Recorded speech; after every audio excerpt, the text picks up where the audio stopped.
بسم اللہ الرحمن الرحیم۔ ناظرین، حضرت علی رضی اللہ تعالیٰ عنہ نے فرمایا کہ 5 قسم کے لوگوں سے کبھی بھول کر بھی دوستی مت کرنا۔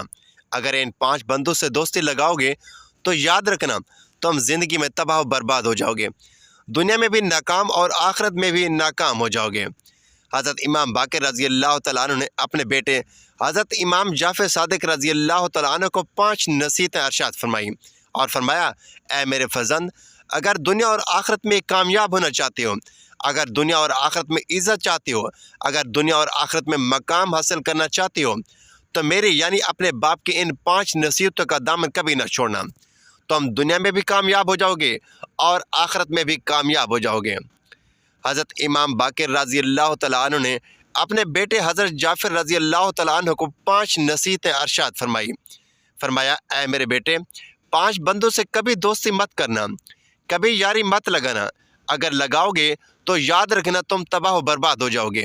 صرف یہی نہیں بلکہ یہ 5 لوگ جس راستے سے بھی آ رہے ہوں وہ راستہ بھی چھوڑ دینا۔ یہ اتنے خطرناک لوگ ہیں کہ ان کے سامنے بھی مت آنا۔ پہلی نصیحت فرمائی، اے بیٹے، کبھی بھی کسی بے وقوف شخص سے دوستی مت کرنا، یعنی کسی نااہل انسان سے دوستی مت کرنا، اس لیے کہ یہ نااہل انسان، یہ بے وقوف انسان ہر گھڑی، ہر وقت، ہر لمحے تجھے نقصان ہی پہنچاتا رہے گا، تیرے ساتھ وفا نہیں کرے گا، بے وفائی ضرور کرے گا، اگر وفا کرنا بھی چاہے گا تو نہ کر سکے گا۔ مولانا رومی رحمۃ اللہ علیہ فرماتے ہیں، ایک بزرگ تھا، اللہ کا ولی تھا، نیک، متقی، پرہیزگار انسان کسی جگہ بیٹھا ہوا تھا کہ دوسری جانب سے ایک سانپ روتا ہوا کہیں سے آیا۔ وہ سانپ اس بزرگ انسان سے کہنے لگا کہ خدا کے لیے، اللہ کے لیے مجھے اپنے اندر جگہ دے دیں۔ جب سانپ نے اللہ کا واسطہ دیا تو اللہ کے ولی نے اپنا منہ پورا کھول دیا اور کہا کہ اے سانپ، آ جاؤ میرے اندر۔ سانپ نے کیونکہ اللہ کا واسطہ دیا تھا تو بزرگ سے رہا نہ گیا اور اپنے آپ پیش کر دیا۔ اللہ کے ولی نے اللہ کے نام کی وجہ سے اپنا منہ کھولا اور سانپ سے کہا کہ آ جاؤ میرے اندر۔ سانپ اس اللہ کے ولی کے جسم کے اندر داخل ہو گیا۔ اب اللہ کے ولی نے تو اس کے ساتھ وفا کی، لیکن جب سانپ جسم کے اندر داخل ہو گیا تو داخل ہو کر کہنے لگا، اے بندے، اب بتا میں تیرے دل کو پہلے کاٹوں یا تیرے پھیپڑوں کو پہلے ڈسوں؟ وہ جو سانپ جو پہلے منت سماجت کر رہا تھا اور اللہ کے نام کا واسطہ دے رہا تھا، جب اس بزرگ کے جسم کے اندر داخل ہو گیا تو فوراً اپنا رویہ بدل ڈالا اور بڑے روب سے کہنے لگا کہ اب تو میرے قابو میں ہے، اب بتا پہلے میں تیرے دل کو کھاؤں یا پہلے تیرے کلیجوں کو چباؤں؟ جب آپ نے جسم کے اندر سے سانپ کی یہ آواز اللہ کے ولی نے سنی تو اپنے پاس کے لوگوں کو مخاطب ہو کر کہتے فرمانے لگے، اے لوگو، نااہلوں کے ساتھ وفا کرنے کا انجام دیکھ لو، اور دیکھو کیسے میں نے ایک نااہل اور بے وقوف کے ساتھ وفا کی اور اس نے بدلے میں میرے ساتھ کیا کیا۔ ناظرین گرامی، یہ واقعہ اس بات کو سمجھانے کے لیے بیان کیا گیا ہے کہ جب بھی کوئی شخص کسی نااہل اور بے وقوف کے ساتھ وفا کرتا ہے تو بدلے میں وہ اسے نقصان پہنچاتا ہے۔ اسی لیے کہا گیا کہ کسی بھی بے وقوف، کسی نااہل شخص کے ساتھ دوستی مت کرنا۔ دوسری نصیحت کرتے ہوئے حضرت امام باقر رضی اللہ تعالیٰ عنہ نے فرمایا، اے بیٹے، اپنوں سے رشتے ناطے توڑنے والے شخص کے ساتھ بھی کبھی دوستی مت کرنا، یعنی جو بندہ اپنے سگے رشتوں سے وفا نہیں کرتا، جس کے اپنے بھائی کے ساتھ معاملات اچھے نہیں، اپنے باپ، اپنے عزیز رشتہ دار کے ساتھ اچھے نہیں، ایسے شخص کے ساتھ کبھی دوستی مت کرنا۔ اب دیکھیں کہ اگر کسی شخص نے ایسے بندے سے دوستی کر رکھی ہے جو اپنے والدین کا وفادار نہیں، اپنے سگے بہن بھائی کا خیر خواہ نہیں، اپنے ماما چچا سے جس کی نہیں بنتی، وہ اپنے دوستوں کے ساتھ وفا کیسے کرے گا؟ اسی لیے فرمایا کہ بیٹا، اپنوں کے ساتھ رشتے ناطے توڑنے والوں سے کبھی بھی یاری دوستی نہ لگانا، اگر لگاؤ گے تو تباہ و برباد ہو جاؤ گے۔ ایسا شخص خود بھی جہنم میں جائے گا اور اپنے دوستوں کو بھی جہنم میں ہی لے کر جائے گا۔ تیسری نصیحت یہ فرمائی کہ اے بیٹے، کبھی کسی فاسق فاجر شخص کے ساتھ بھی دوستی مت کرنا، مطلب اللہ کے نافرمان کے ساتھ دوستی مت کرنا۔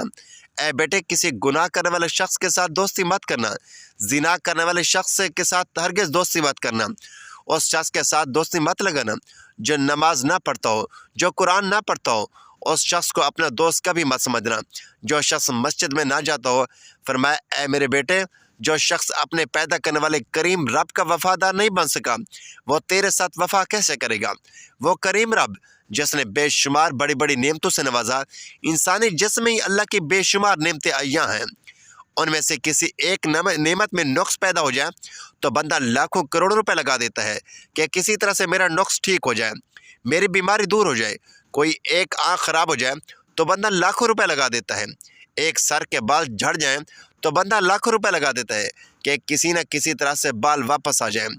پیارے دوستو، یہ ناک، یہ کان، یہ دانت، یہ دل، یہ پھیپھڑے، یہ گردے اور بہت سی دوسری نعمتیں ایسی نعمتیں ہیں جو میرے مالک، میرے کریم رب نے مجھے مفت میں عطا کر دی ہیں۔ کروڑوں روپے مالیت کا میٹیریل اللہ تعالیٰ نے ہمیں مفت میں دے دیا ہے۔ جس رب نے اتنی بڑی بڑی نعمتیں مفت میں دے دی ہوں اور پھر بھی بندہ اس کریم رب کی چوکھٹ پر آ کر اس کا شکر ادا نہیں کرتا، اس کے سامنے سجدہ نہیں کرتا، تو ایسے بندے سے دوستی کبھی مت لگانا۔ جو بندہ اپنے رب سے وفا نہیں کرتا وہ تیرے ساتھ کیا وفا کرے گا۔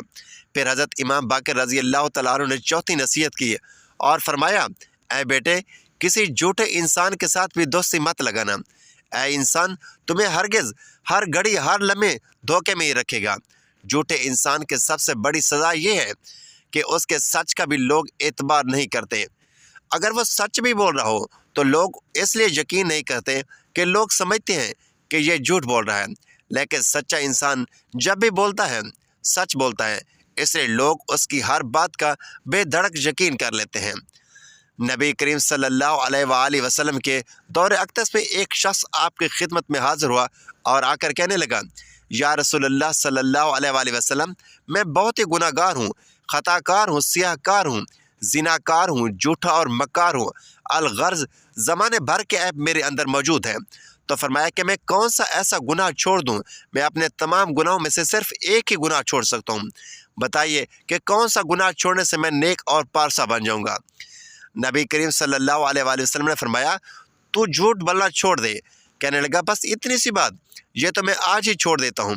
جب وہ چلا گیا تو صحابہ کرام رضوان اللہ علیہ اجمعین عرض کرنے لگے، یا رسول اللہ صلی اللہ علیہ وآلہ وسلم، آپ پر ہمارے ماں باپ قربان، آپ نے بڑے بڑے گناہ چھڑوانے کے بجائے صرف جھوٹ کو چھوڑنے کا حکم کیوں فرمایا؟ آپ صلی اللہ علیہ وآلہ وسلم فرمانے لگے، جھوٹ ام الخبائث ہے، یعنی تمام غلط کاموں کی ماں ہے۔ جب یہ شخص جھوٹ بولنا چھوڑ دے گا تو اس کی برکت سے تمام گناہ چھوٹ جائیں گے۔ پھر دیکھنے والوں نے دیکھا کہ وہ شخص کچھ ہی عرصہ میں نیک و پارسا بن گیا۔ اس لیے فرمایا، اے میرے بیٹے، کبھی بھی جھوٹ بولنے والے شخص سے دوستی نہ کرنا۔ پھر فرمایا، پانچویں نصیحت، کسی بخیل شخص سے دوستی مت کرنا، کیونکہ جو بخیل اور کنجوس شخص ہوتا ہے وہ صرف اور صرف اپنی فائدہ سوچتا ہے کہ کیسے وہ اپنے مال کو زیادہ کر سکتا ہے اور خرچ سے محفوظ رہ سکتا ہے۔ جب کوئی دوسرا شخص زندگی میں آگے بڑھنے لگتا ہے تو بخیل انسان اس سے حسد کرنے لگتا ہے۔ جب دوسرا انسان ترقی کرتا جاتا ہے تو یہ بخیل انسان جلتا جاتا ہے۔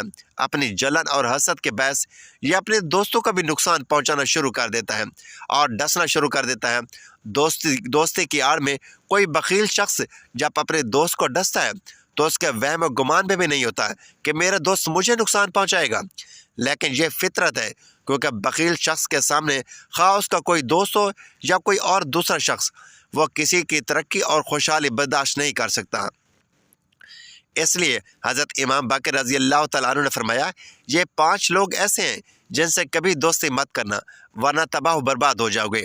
اور اگر ان 5 بندوں میں سے دوستی نہ کی جائے تو بندہ دنیا میں بھی کامیاب رہتا ہے اور آخرت میں بھی کامیاب رہتا ہے۔ میرے عزیز اور محترم دوستو، اگر آپ بھی دنیا اور آخرت میں کامیاب ہونا چاہتے ہیں، دنیا کی زندگی سکون سے گزارنا چاہتے ہیں، دنیا کی زندگی اگر عزت سے گزارنا چاہتے ہیں، دنیا اور آخرت میں مقام اور کامیابی چاہتے ہیں، تو پھر خدا را ان 5 بندوں سے دوستی کبھی مت کرنا۔ یہ 5 لوگ اتنے خطرناک ہیں کہ یہ جس راستے سے آ رہے ہوں تو وہ راستہ بھی چھوڑ دینا اور کوشش کرنا کہ ایسے شخص سے کبھی سامنا بھی نہ ہو۔ ناظرین، اللہ عز و جل سے دعا ہے کہ اللہ تعالیٰ میں ان اچھی باتوں کو سمجھنے اور ان پر عمل کرنے کی توفیق عطا فرمائے۔ میرا سنانا اور آپ کا سننا اپنی بارگاہ الہی میں قبول و منظور فرمائے، آمین یا رب العالمین۔ ناظرین، اگر میری آج کی یہ معلومات ویڈیو آپ کو پسند آئی ہو تو اس ویڈیو کو لائک کریں، شیئر کریں، چینل کو سبسکرائب کریں اور کمنٹ باکس میں اللہ تعالیٰ کے 99 ناموں میں سے ایک نام ضرور ٹائپ کریں۔ اگلے ویڈیو تک کے لیے اجازت دیجیے، اللہ حافظ۔